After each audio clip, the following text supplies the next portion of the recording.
You're watching WJCL 22 Morning News, the one to watch. Right now on WJCL 22 Morning News at 8, synagogues are on high alert after a violent terror attack in Michigan. What Jewish leaders here in Savannah are doing in response. And all charges have been dropped against a Georgia teen whose prank led to the death of a teacher. How the community plans to honor the educator this morning.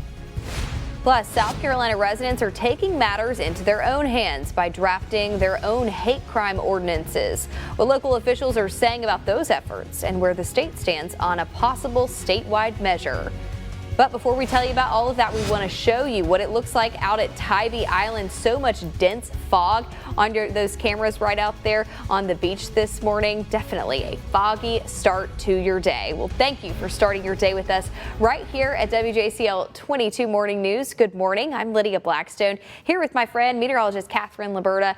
And Catherine, Tybee's going to be the backdrop for a big parade today. How's it looking out there? Well, we're starting out with that fog, Lydia, but the good news is that fog will clear later this morning, and we are expecting to see a lot of sunshine today. Here's a look at the current visibilities right now. We do have that half-mile visibility for Savannah, about a mile for Richmond Hill.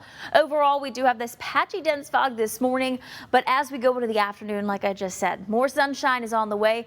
Temperatures are starting out cool this morning. We are seeing the 40s and the 50s across the area, and then across the southeast we're also seeing the 40s and 50s. Augusta was in the 30s this morning earlier. Now we can see that pollen counts a medium count today, but then it does get up to that high count tomorrow. Good news is rain does move in, and that's going to drop that pollen count down for the beginning of next week. But also, we are bringing in much cooler temperatures after that rain. For your St. Patrick's Day, I'll detail that forecast coming up in just about 10 minutes. Lydia? All right, thank you, Catherine. A synagogue attack in Michigan this week is raising fresh concerns about safety at houses of worship nationwide. Here in Savannah, local Jewish leaders say the news is alarming but not unfamiliar. WJCL 22 News' Kirsten Maselka talked to leaders at the synagogue in Savannah who say they were shocked by the attack. At the same time, they say incidents like this are something their community has to prepare for.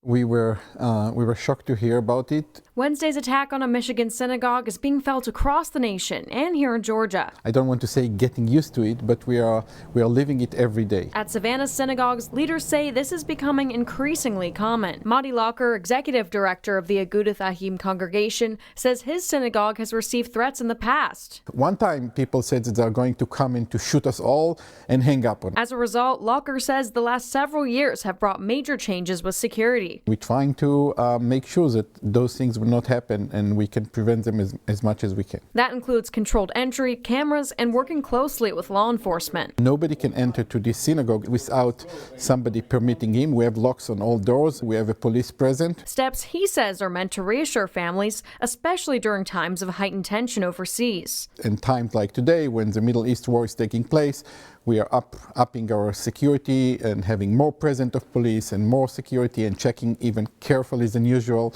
Others in the state echo his concerns. We are always on edge. We don't have the luxury of letting our guard down because anti-Semitism exists whether there's a war in the Middle East or not. There's a psychological and there's a financial impact to it as well. The cost of additional security is very high. Even with added security, Locker says the goal is to not live in fear. We don't want people to be scared to go to synagogue or church or even a mosque. We want people to feel good about their belief and their opinion. Kirsten Maselka, WJCL 22 News. Thank you, Kirsten. And local leaders say they're staying on high alert, staying connected, and encouraging people to keep showing up while continuing to work with police to keep those services safe. Now to a soldier with ties to Savannah. He's being remembered after he was killed in Thursday's shooting at Old Dominion University. Authorities say the suspect had previously been convicted in a case tied to supporting ISIS. Lieutenant Colonel Brandon A. Shaw was killed, and before working at the university, he was stationed right here at Hunter Army Airfield.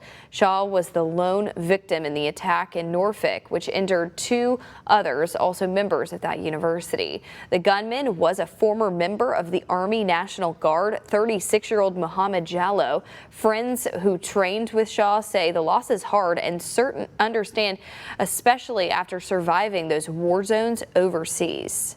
It's like you're not supposed to go to war and then come home where you're safe and die like that. Brandon was awesome. He was the epitome of the Army cadet. He was like a great leader. He wanted to become and teach the future Army soldiers, so that's what he did.